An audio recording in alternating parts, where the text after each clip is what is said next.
Welcome back to When Harry Met Board Games, where we feed our people with relatable content, and our victory condition is your satisfaction. I'm Harry, and before we go any further, please don't forget to subscribe to our channel and click on that bell notification. That way, when we are doing our thing, YouTube lets you know. Also, check in the description down below for a link to our Patreon account and see how you can support this channel. Today, we have another episode of Board Game Comparison, and today, I'm going to be comparing these two games here, Azul and Azul Stained Glass of Sintra. So let's get straight to it. So first we're going to start by unboxing these games and opening them up and showing the components and showing the differences in the tangible pieces of this game. So first of all, we got the box cover art. Both are very nice looking box covers. They grab people's attention. They're very appealing and attractive. But let's see what's actually contained within these boxes. So here we got Azul on the left, and we've got Azul Stained Glass Sintra on the right. And we've got rule books, and we've also got these little bags to put the tiles. I actually have in this one, I already have the tiles within here. So these are both very, very nice looking. Nice design here, nice colorful presentation as far as these bags are concerned. They could have definitely gone for a much more plainer look. They could have just been all white or all black. Nothing on it, but it has the Azul name on it, and of course some really nice artwork and color. So we also have the rule books, as I mentioned, and they're both pretty similar as far as length. They're both small rule books that unfold, maybe about 6 pages each worth of rule books, worth of rules. And we also have the boards, which this here actually has one main board that you use for a score track. Players' individual boards is slightly different, and I'll show that soon.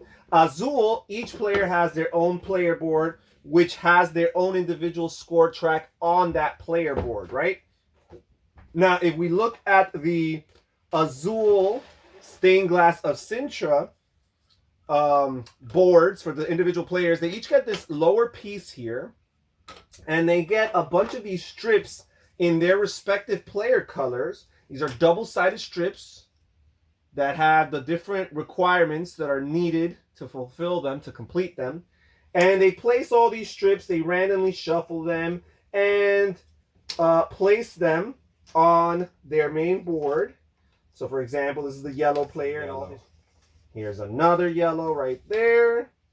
And then there. So there's 1, 2, 3, 4, 5, 6, 7, 8 strips. And these are double-sided. So it's kind of like a modular board to some extent, while in Azul, the option for variation is that it's a double-sided board, right? So you have this fixed, arbitrary design that you have to fulfill as far as this side of the player board. And then here you have an alternative, all grayed out version, a more advanced version of playing the game. With Azul Stained Glass Sintra, the board is modular and can have as many combinations as possible, as with 8 different moving parts. And they're double-sided, so you could also have the double-sided effect as well. So I guess that's 16. However, there is something important, and it's that these gray pieces here represent wilds, and you can never start the game with a strip that has a gray face up. It would have to start face down. So there is that. So yeah, you've got that. Now let's look at the tiles themselves. And they're very nice looking tiles in both regards, in both games. The pieces here in Azul are of a different material. I'm not really an expert in material. Than the pieces in Azul Stained Glass of Sintra. Also, the pieces in stained glass are also translucent, so you could see through them. And they have this little indented circle in the center of them. And they don't necessarily have artwork per se. I think there's a slight difference if you look close enough, which you will not be able to see on the camera. There's a slight difference on like maybe some carvings or some shapes that are engraved in this. but there's not necessarily like painted artwork. While some of the tiles, not all of the tiles, but some of the tiles in the Azul game actually have some artwork on them. I personally actually prefer the translucent pieces of Azul stained glass of Sintra. It just calls out to me. It really jumps out at me and attracts me. I do think that Azul, the regular original, is very nice looking as well, so there's none of that. Okay, so there's that, and you got some cubes here for score tracks, and in this individual game, you've got some cubes for the respective players to put on the general score track, and you also have some pawn pieces for Azul stained glass of Sintra. These pawns in the respective player colors are crucial to some of the gameplay, which I will get to that shortly. So now we're going to look at some of the differences and similarities as far as gameplay is concerned. So over here on the left, we have Azul, the original. Over here on the right, we have Azul, stained glass of Sintra. We have the player boards for Azul, stained glass of Sintra. You also have the main board. And for each of the games, we have their disc that you place the different tiles that are available for draft. And the amount of discs that are available all depends on the player count. Right now, this is simulating 2-player game experiences, but I want to note the fact that both games share a very huge similarity, and it's the fact that they have the same heart of the game, the same mechanism that drives the game and carries it forward, which is this tile drafting that takes place throughout each of the rounds. Now, very important major difference between the two games is that Azul, the original, is open-ended as far as endgame triggers are concerned. For the game of Azul to end, players have to meet specific requirements whenever it might happen to be met. So for example, once a player fulfills a row of 5 tiles in a row in any one of these rows, that triggers the end game. For Azul, Azul has a very fixed,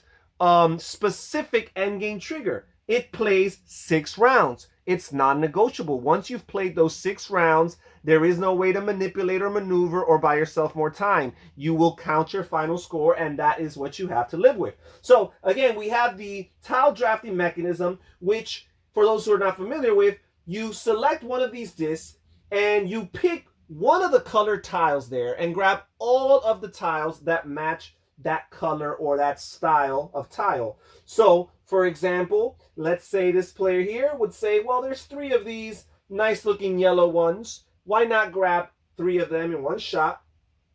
And they would grab this and they would place them on any one of these sections here on their player board. And there's a section that only accommodates 1, one that accommodates 2, one that accommodates 3, another that accommodates 4, and another that accommodates 5. Now, the key to this game is you're not going to be able to move tiles from this side to here, the side that actually scores for you, until you fill up all the slots on this side for the row that you're trying to move one into, right? So I could place them here with 5, and you could only place them in one row at a time. You can't distribute them as you so please.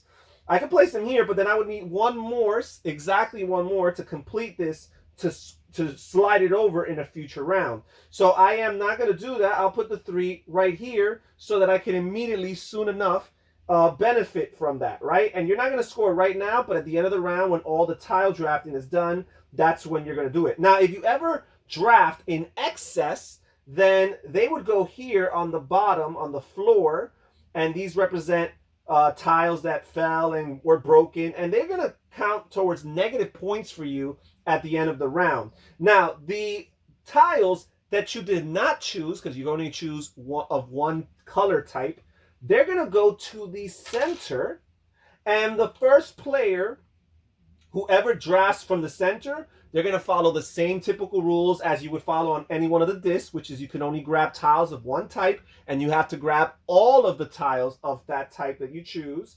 But the first player to go to the center will also get this bonus first player tile, which they will have to put on their floor, and that's bad because it's going to give them at least 1 negative point, but it's also going to mean that they're the starting player for the next round, which means they'll have first dibs as to where they go. So with Azul stained glass of Sintra, it's the same exact thing. You choose a location and you draft. So let's say, for example, this player wants these 2 yellow right here.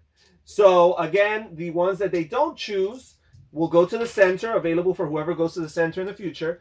And now here's the key with stained glass. Now, stained glass is a much more restricted experience in lots of ways. Again, there's no way of manipulating the end game and biding your time because you will only have 6 rounds to play.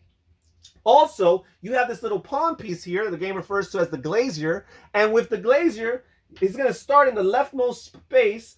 But every time you draft these tiles and place them in one strip, you can only place them in one strip at a time, you need to move your glazier to that strip in which you place those tiles. And here's the key. In a future or subsequent turn, if you draft tiles, you cannot place them on any of the strips that are to the left of the glazier. You can only put it on the strip underneath him or any strips that are to his right. In order to make those that are to his left available for you again for placement, you're going to have to take out an entire turn to just move him all the way back to the left.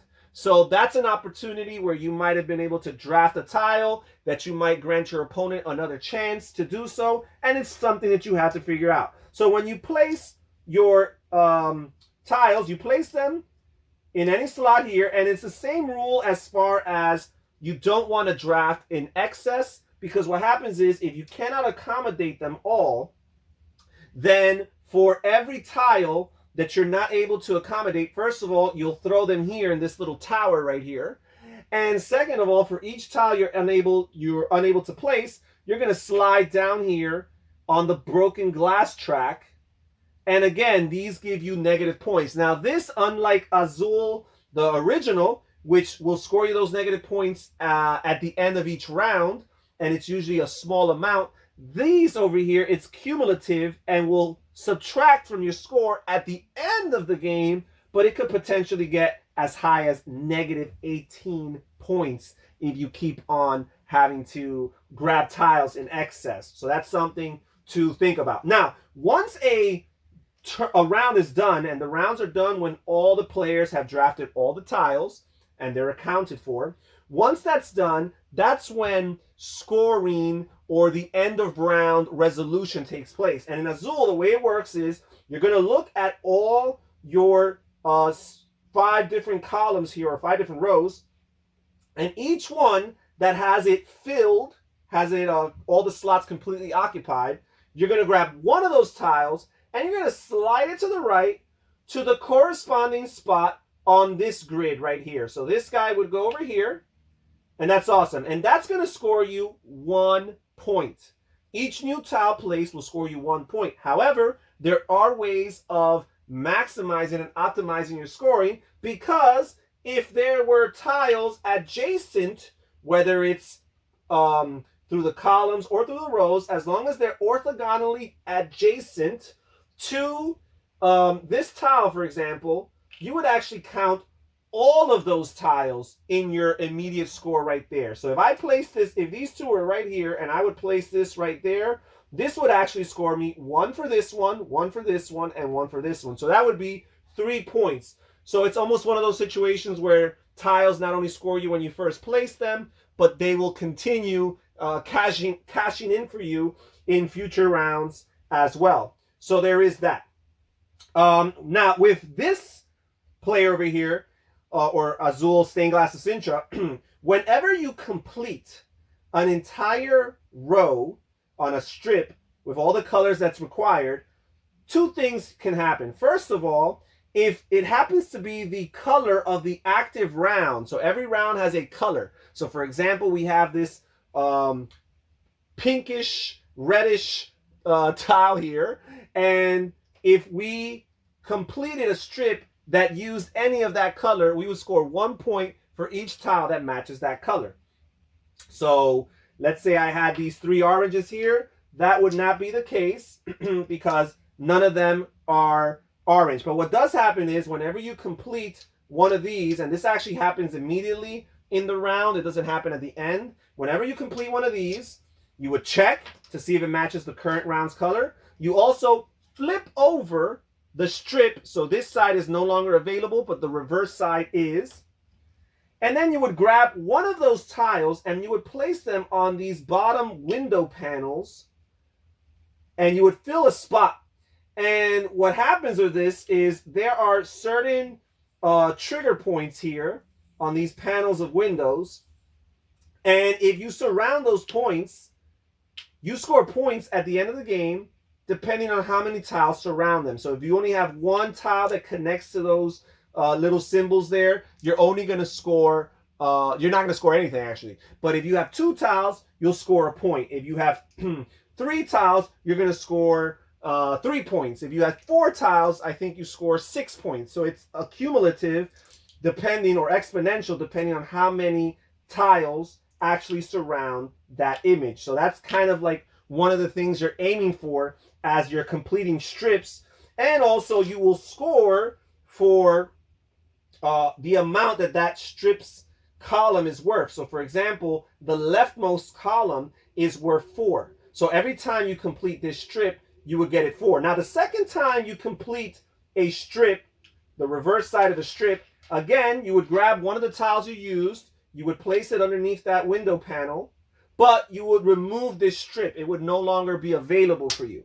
So you cannot indefinitely keep on capitalizing off of these strips. So as you see, if you go rightwards, the amount of points that each of the different strips or columns will get you start going downward, right? And then the last one gives you a little bump up again at 2 points. So that's something that players are trying to figure out, which columns or strips are worth investing in, which sections of the window panel here they're going to try to find those special scoring symbols and surround them with as many tiles as possible to maximize their points.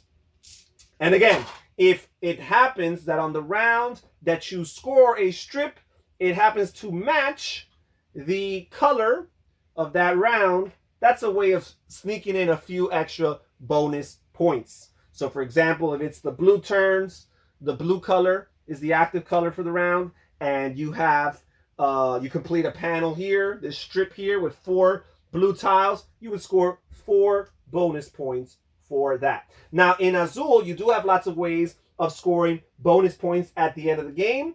For every completed row, you're going to get a bonus point of 2 points. You're also going to get 7 points for every completed column. If you have a column that's completely filled, that's actually going to score you 7 points. That's a very tough and challenging thing to accomplish. Also, for every color or type of tile that you have all 5 of them present, you have all 5 slots occupied on your grid, for every color that you manage to do that for, you're actually going to score a bonus 10 points. So there's a lot of ways of capitalizing in Azul and optimizing your scoring, as well as stained glass of Sintra.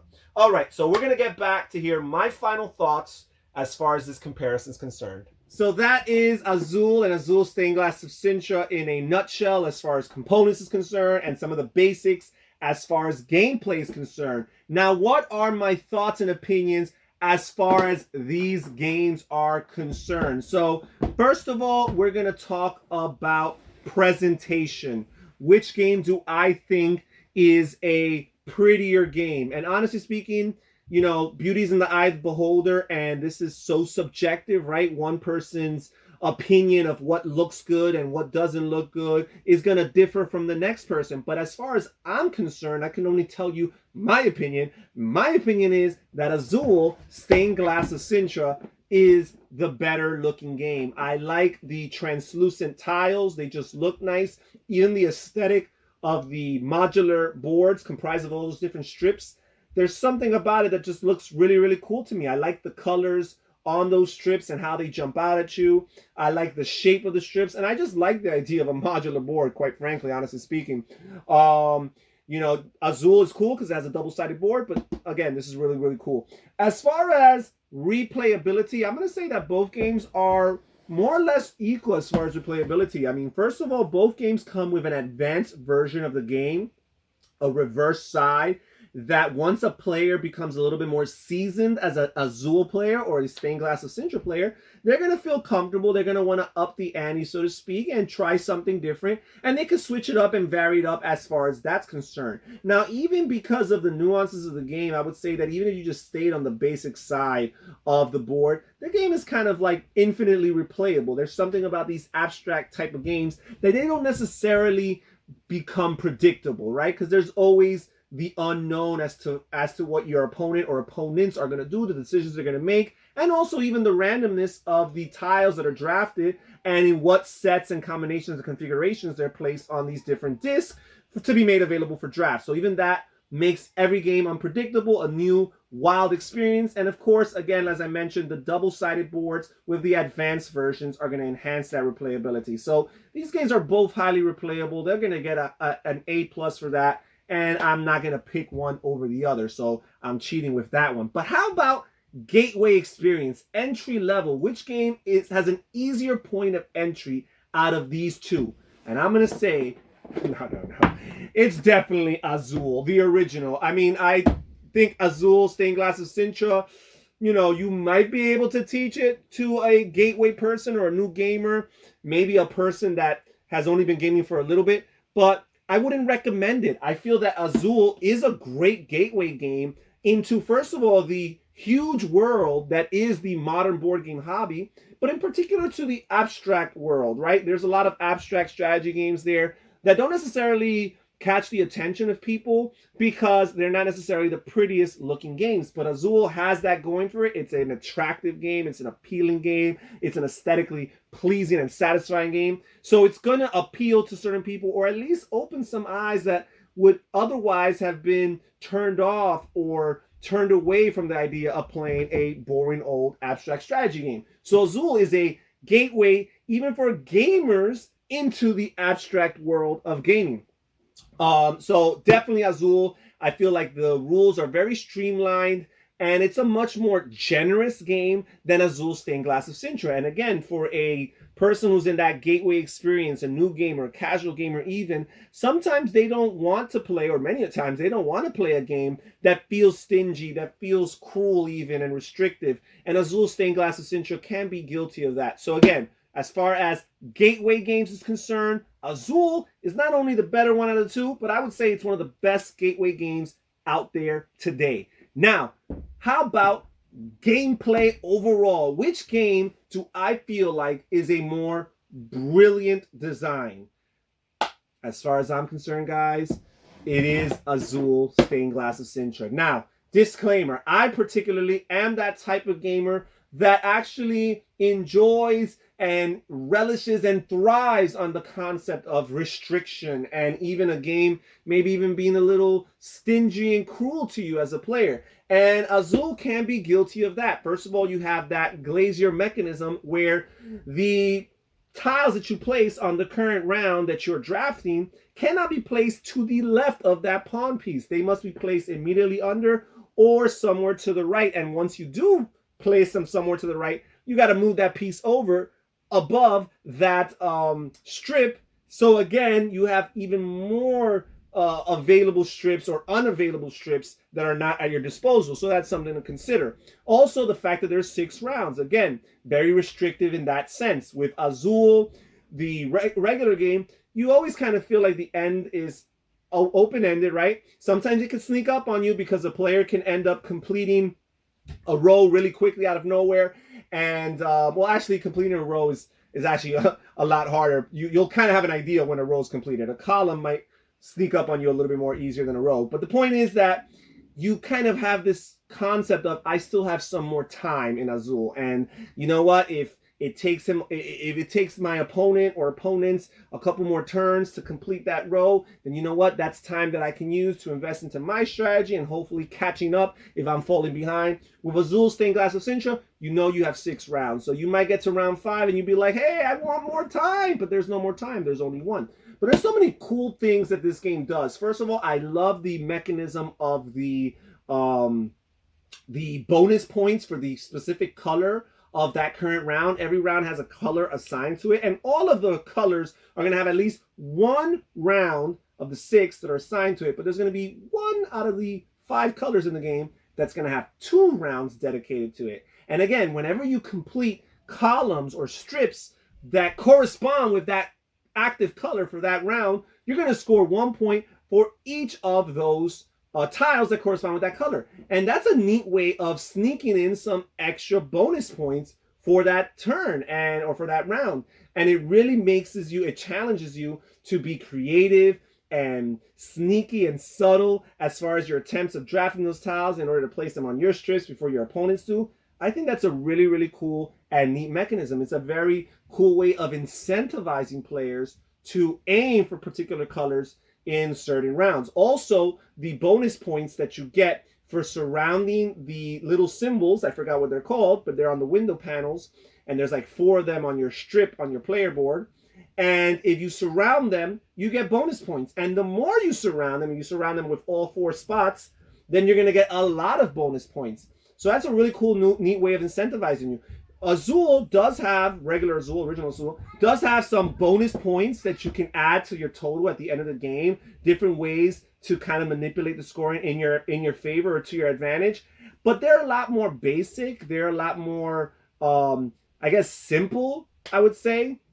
With Azul, Stained Glass of Sintra, I find it to be such a neat challenge even to get those 4 spots of one of those symbols completely surrounded. That to me, I think, is such a cool thing to try to aim for, and you might accomplish that on 1 or 2 of those symbols. No way you're going to surround all 4 of them, or I think there's 4 of them in 6 rounds. That's just not enough time. But maybe you'll have 2 of them completely surrounded, and another one almost completely surrounded, and then the 4th one, hey, you might get lucky. You might have it surrounded by 2, and all 4 of those will score you at least some extra points at the end of the game. Again, lots of cool things. So you've got the restrictions, which again, for me, I think is a plus. It makes it the next level of game. As far as, first you start with Azul as a gateway game. You take the next step to Azul Stained Glass of Sintra when you're up for a challenge, when you're up to evolve as a gamer. That's a game that you can throw to the table. Now, I know that this game is kind of the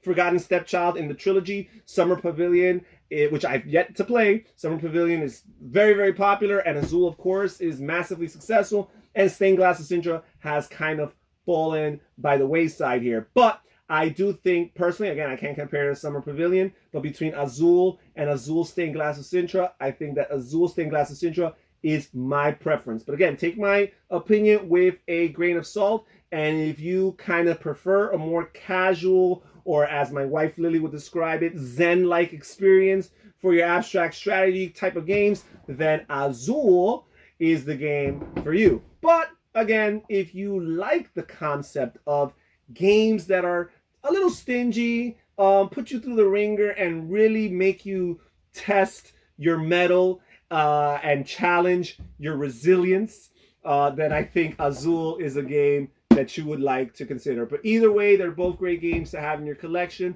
And don't worry, one day in the near future, I will absolutely have a comparison, maybe of all 3 of these games in one. Well, that's it for today's board game comparison. Thank you for joining us here at When Harry Met Board Games. Consider clicking on one of the videos that you see on the screen right now. Also, check in the description down below for a link to our Patreon account and see how you can support this channel and become more involved with the behind-the-scenes process. Research and find a tier that works for you. This is Harry saying take care, everybody. Stay safe, stay healthy, and have fun gaming. Bye-bye.